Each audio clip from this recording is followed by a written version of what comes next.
年近50的婆婆产下一子，很是金贵。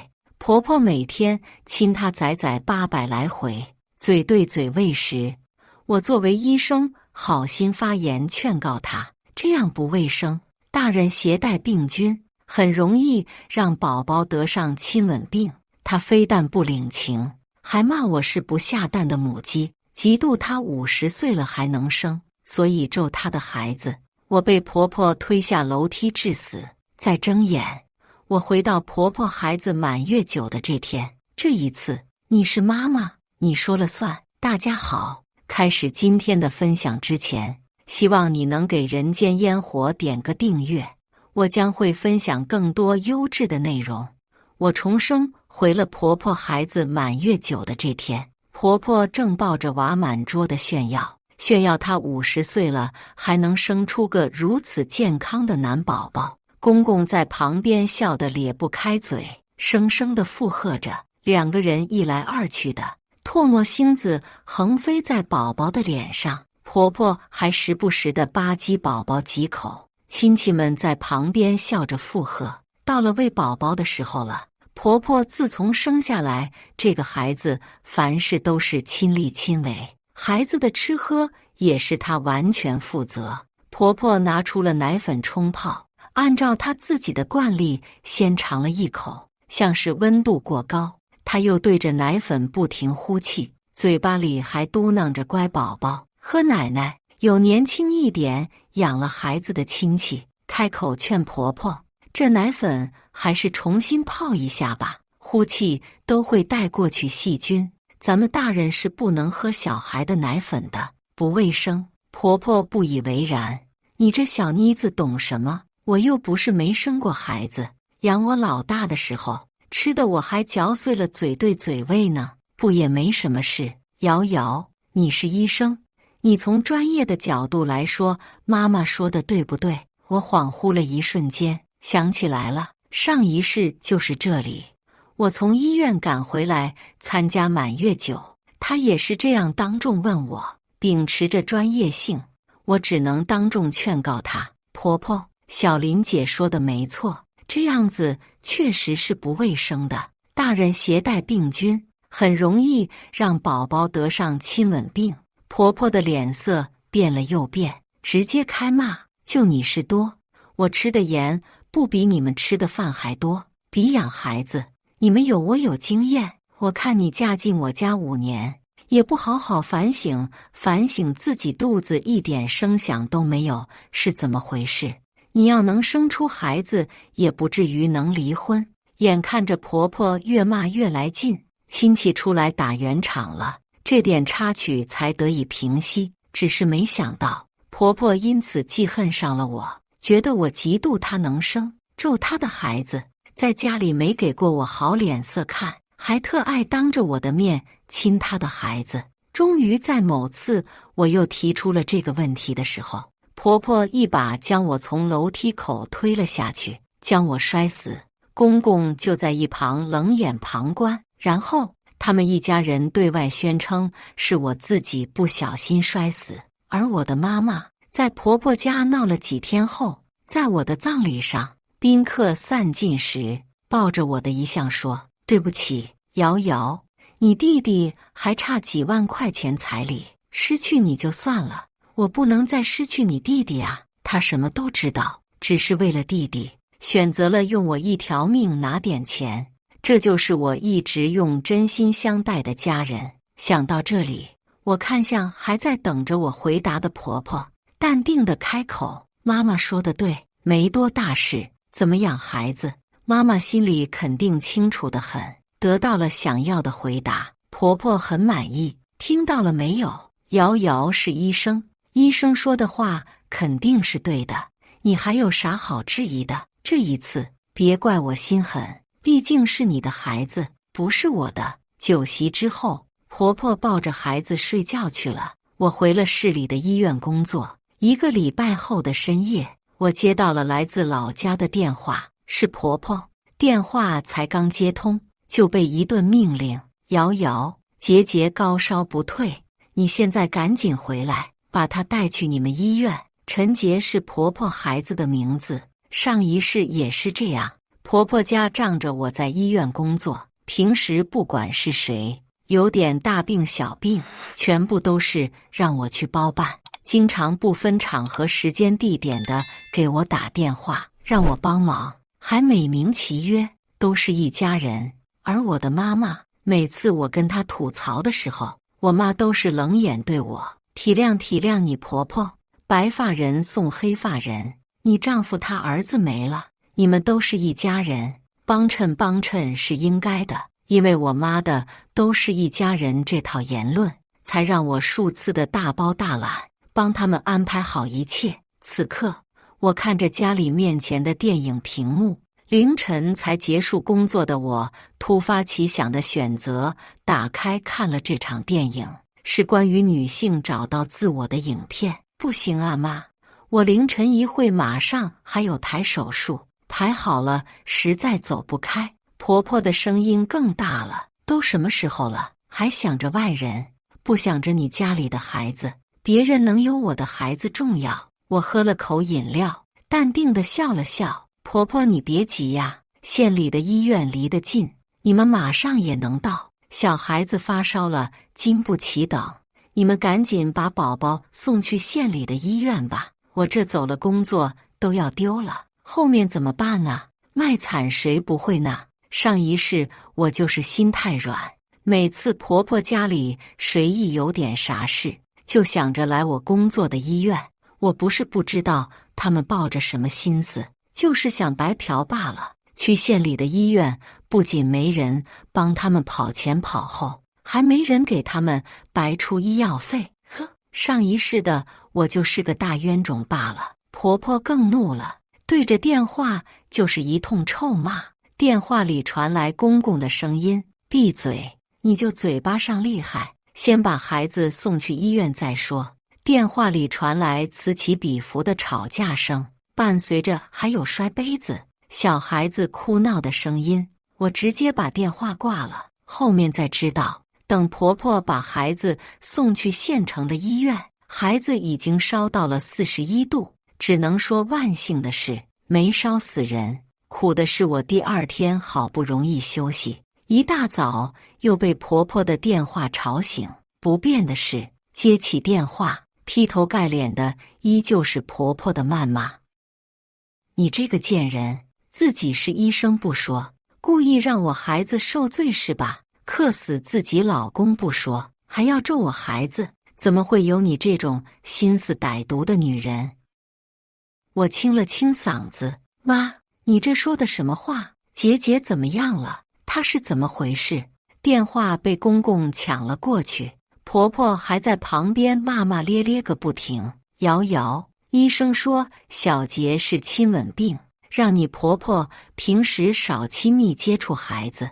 你这孩子上次办酒席的时候，不是说这样没什么问题吗？公公上一世虽说没有像婆婆那样对我非骂即打，但是冷眼旁观也是杀人帮凶。婆婆的强势面前，公公怂的仿佛不是个男人，只敢在我们这些小辈面前横。爸，上次是我的疏忽。话还没说完，婆婆的声音就传了过来。什么疏忽？我看这毒妇就是故意的，自己生不出孩子，私下里诅咒我的孩子呢。医药费你得付全部，不是你，孩子也不会进医院。我简直要被婆婆的这一套理论整无语了。没文化真可怕。上一世我从自己的小金库已经为他们家出了不少钱，这一世还想在我这里薅羊毛，不可能的。我直接啪的一声挂断了电话。在医院待了1个星期，陈杰回家了，婆婆很是激动，连续发了好几条朋友圈：宝宝福大命大，妈妈带你回家喽，做好你自己，防小人。发自己跟孩子的自拍照，同时还不忘阴阳我几句，生怕别人不知道，因为他的无知让孩子进了医院似的。朋友圈下面一水的亲戚朋友应和，夸宝宝越来越可爱。我笑了笑，点了个赞，随手刷了过去。就这样吧，依旧不长记性，还这么亲密的自拍。罢了，反正是他的孩子，有了重来一世的机会，日子过得更快了。一晃眼回老家，再见到陈杰，他已经11了，跟上一世我印象中没什么差别，只是看起更为瘦弱。此刻她正在人来人往的街头，拉着婆婆的手，坐在地上大哭大闹，吵着要买一件玩具。婆婆蹲着身子要去拉陈杰，嘴里还念叨着：“乖宝贝，妈妈没有带钱，明天出门来给你买。”陈杰见婆婆拒绝了她，做出了惊人的举动，她竟然在大庭广众之下扇了婆婆一巴掌，还质问道：“你就是要给我买，我就要今天要，我就要今天要。”婆婆也不恼怒，反而还安慰陈杰：“宝贝，乖，听妈妈的，明天就来给你买。”陈杰不愧是婆婆养大的，丝毫不顾及婆婆的感受，也不听婆婆说什么，狠狠地扯着婆婆的头发，还掐着她的脖子。一旁围观的路人看不下去了，纷纷开始指责陈杰了。婆婆急了，一边袒护孩子，一边念叨：“孩子还小，他什么都不懂。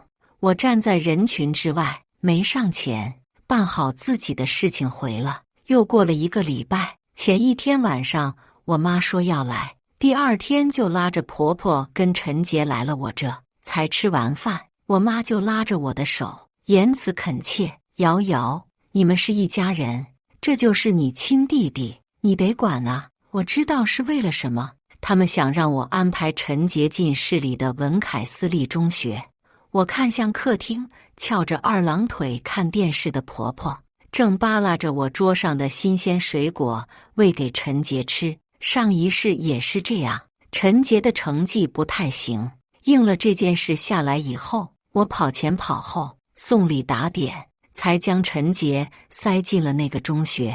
因为那所学校离我住的地方很近，陈杰直接搬来了跟我住，吃穿用度都是我在负责。看他文化课成绩一般，我咬咬牙出钱让他成了艺术生，学美术。我照顾他整整9年，直到他考入一所还算不错的艺术类院校，有了自己维生的能力。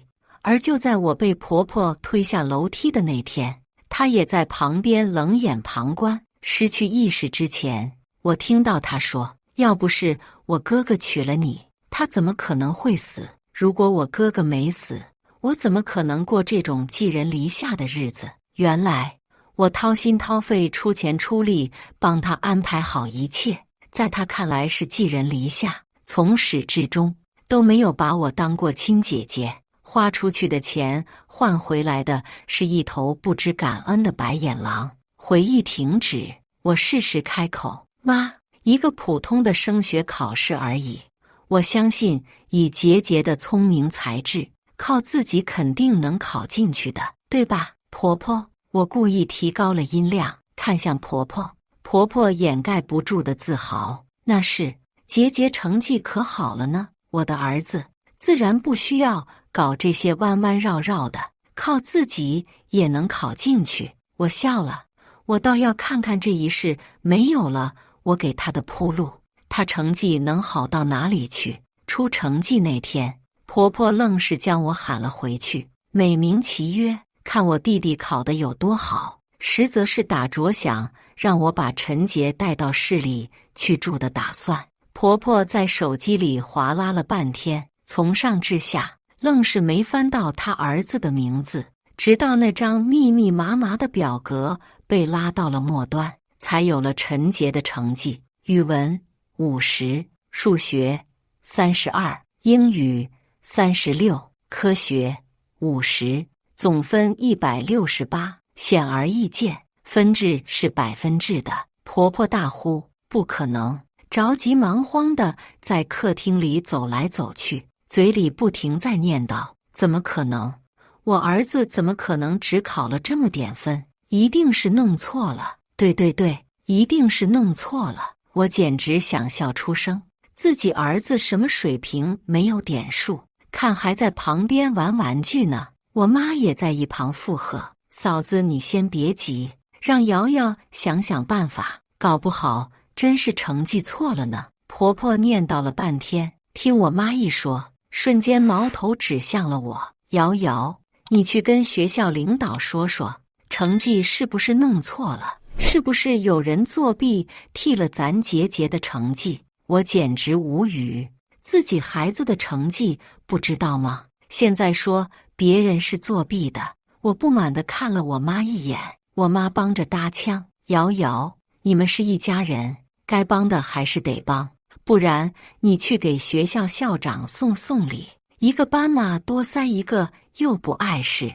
送礼就能进重点高中，那班级人数不得炸了。你能想到送礼，其他人难道想不到吗？我妈总是这样，没有自己的主见。我是她女儿，她却一直帮着别人来压我。我叹了口气，面露为难。不是我不帮，上次问过婆婆了，说杰杰考试肯定没问题，我这才放心，没去提前打点。现在哪来得及呀？成绩都出来了。婆婆脸色沉了下来，指着公公开始抱怨：都怪你没本事，不知道提前去打点。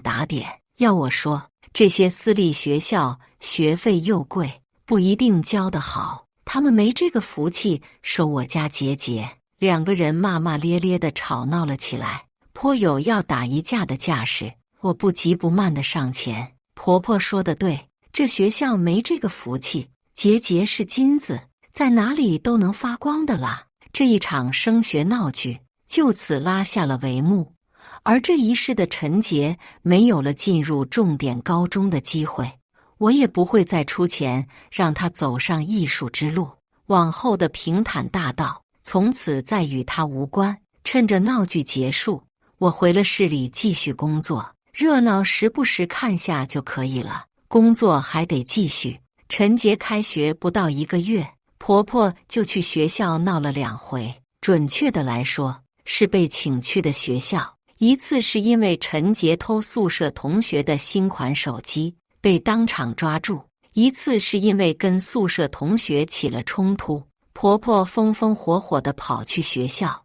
一到学校就冲老师发火，冲老师控诉不来就卖惨，说陈杰从小身体就弱，说自己的孩子被人欺负，老实本分怎么可能偷别人的手机，肯定只是同学之间的小打小闹，误会了而已。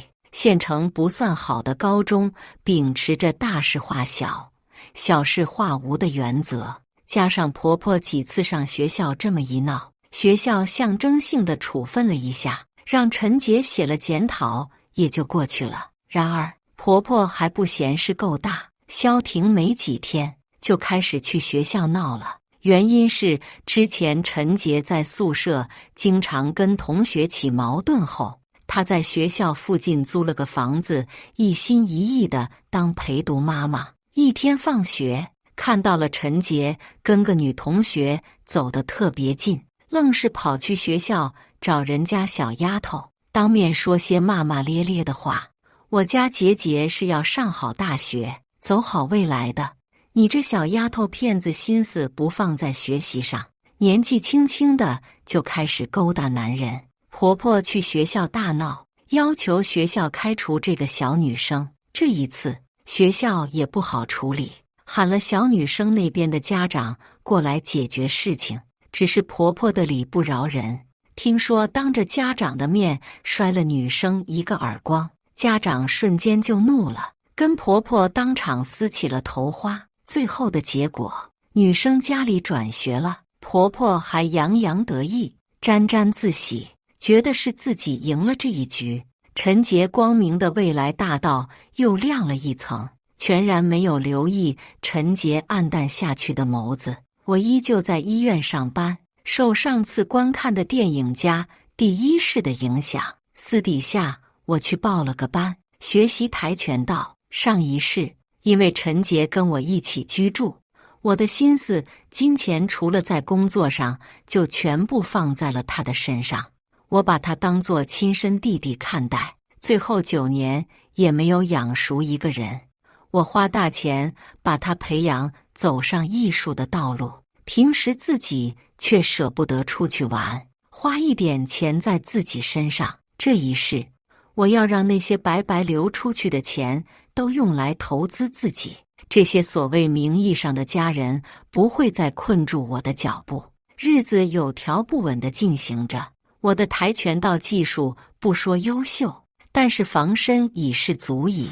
在得到陈杰的消息，是他又出事了。这一次事情还不小，婆婆依旧在陪读着，时不时搞点幺蛾子，加上之前发生过的事情，陈杰在班里人缘不是很好，打架斗殴、抽烟喝酒，样样都来。婆婆也只是继续宠着，要啥给啥。陈杰这天跟个高年级的男生起了冲突，原因只是因为这个男生踩了他新买的鞋子，拒绝道歉。陈杰恼羞成怒，将人家从楼梯上推了下去，不少同学都亲眼见证，当下乱作一团。被推下去的同学被120拉到了医院，婆婆被学校紧急召唤了过去。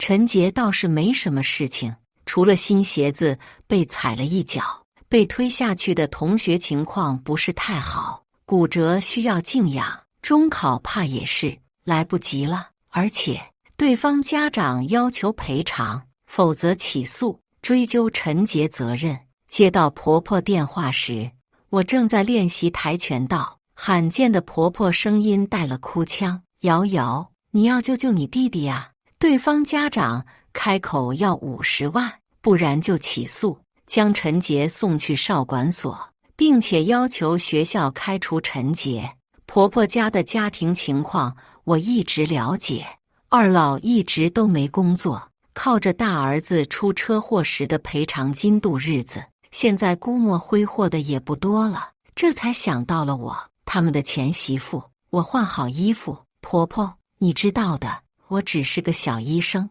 我哪来的那么多钱啊？话一出口，我突然想到，不会惦记着我的房子吧？果不其然，下一秒，婆婆开口道：你那房子当时买的时候，我儿子不是出了钱吗？拿去抵押给银行，50万肯定不成问题，当还了我儿子出的那部分了。我们是一家人啊，瑶瑶。我笑了，心里堵着一口气。房子离婚的时候归我，车子存款都留给了二老，所以这房子名义上与他们家没有半毛钱关系。因着他们儿子出车祸离世，我妈一家人那套观念，上一世我才这么对他们尽心尽力，出钱出力。这一世败完了赔偿金存款，又将主意打到了我房子头上。如果没有重生，没有一次次看清这些人对面目，我还会继续活在我妈那套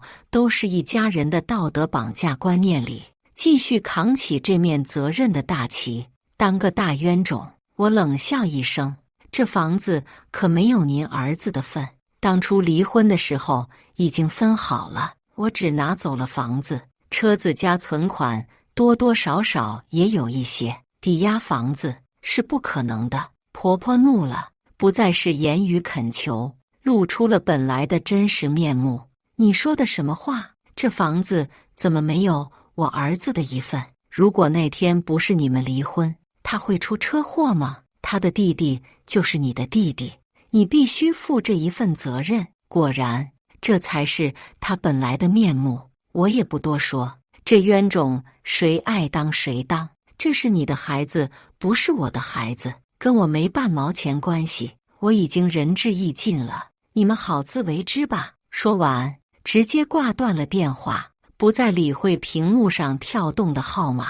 事情没有那么容易结束。我妈紧接着打来了电话：瑶瑶，妈妈知道你很为难，但是你们总归曾经是一家人，不是说白帮忙，你婆婆肯定会还的。又是这一套说辞，又是我妈来当和事佬，我都要怀疑我妈是不是有什么把柄在婆婆手机，才会每次不帮着她亲生女儿说话，反而去帮着一个外人。妈，我还是你女儿吗？几个外人直接比过了您女儿是吗？我内心十分失望，内心的疑问憋不住了，索性一股脑地问出来：您给我一个理由，我为什么要帮他们？别再说什么一家人的屁话了。电话里平静了一会，我妈犹豫片刻，还是开口：妈之前问宇博借了10万块钱，宇博是我出车祸离开前夫的名字，现在看来他是婆婆这个家里唯一的正常人。10万，你借来干嘛了？什么时候的事情？我妈索性破罐子破摔，一股脑的将事情都说了出来。我弟弟欠了网贷，利滚利到了快20万，催债的都讨上了家门口。他不想找我要，看我结婚了，便找了前夫借，还没来得及还上，便出了后面的事情。一直心里过意不去，才想着让我对婆婆一家好点。我冷笑了2声，我结婚时候的彩礼也都给你了吧？我没留1分钱。现在你为了弟弟借的钱，要道德绑架我，让我帮扶婆婆一家。你也真是个好妈妈。她对我或许有那么一点爱，但是比起我的亲弟弟来说，太微不足道了。某种意义上来讲，她是另一个我婆婆。我深吸一口气，既然是为了弟弟借的钱，让他以后还上就是了。我帮不了一点。我快速地挂断了电话，不愿再浪费时间在此事情上。然而事情却远远没有结束。一个普通的工作日，婆婆带着陈杰闹上了我的单位，控诉我霸占他们家房子，欺老欺小，想让我领导给个说法。医院里陆陆续续的围了不少人，看热闹的，吃瓜的。这就是婆婆带着陈杰来的目的。她想用这招胁迫我去帮助他们，可惜了，我不吃这套。我拿出了离婚时的财产分割，一字一句读，并且将事情的前因后果、电话录音做成了 PPT， 通过投影仪滚动播放起来。本着知道婆婆是个怎样的人，我早就做足了准备，就等着这一天呢。就着大家都在，烦请大家评评理。我跟他儿子早就离婚了，财产也分割得很清楚。谁家前夫的妈妈过来找钱儿媳要钱养自己孩子的，谁家自己教不好孩子找钱儿媳处理的。电话录音视频一出来，周围说什么的都有。家长就这么不讲理，难怪自己孩子在学校不受喜欢呢。面对众人的指指点点，婆婆一张老脸开始挂不住了，保安也开始过来行使权力。婆婆还在抵抗，骂骂咧咧。陈杰一把甩开婆婆的手：你还嫌不够丢人啊？开除就开除，这学我也不想上了。说罢，推开人群跑了出去。刚开始赖着不走的婆婆着急忙慌地追了出去。